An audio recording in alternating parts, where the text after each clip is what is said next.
పవిత్ర జయరాం ఈ పేరుకి పెద్ద పరిచయం అక్కర్లేదు. కన్నడ, తెలుగు ఇండస్ట్రీలో సీరియల్ నటిగా మంచి గుర్తింపుని సాధించడమే కాకుండా తెలుగులో అందరినీ ఆకట్టుకుంటుంది. నిన్నే పెళ్లాడతా సీరియల్ ద్వారా ఎంట్రీ ఇచ్చి నైని సీరియల్లో తిలోత్తమ క్యారెక్టర్లో నెగిటివ్ రోల్లో చేస్తూ అందరినీ ఆకట్టుకుంటున్న విషయం తెలిసిందే. పవిత్ర జయరాం ప్రస్తుతం ఇక లేరు.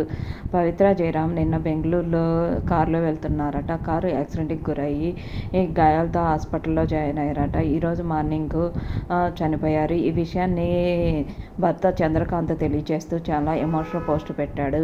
చంద్రకాంత్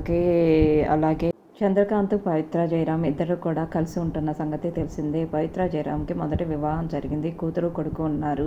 విభేదాల కారణంగా విడిపోయారు. ప్రస్తుతం చంద్రకాంత్తో లివింగ్ రిలేషన్లో ఇద్దరు ప్రేమించుకుంటున్న సంగతి తెలిసిందే. ప్రస్తుతం ఒక ఎమోషనల్ పోస్ట్ చేశారు చంద్రకాంత్ గారు. పాప, ఒకసారి మామ అని పిలువు, నువ్వు లేకపోతే నేను ఉండలేను, దయచేసి మామ అని పిలువు, తిరిగిరా అంటూ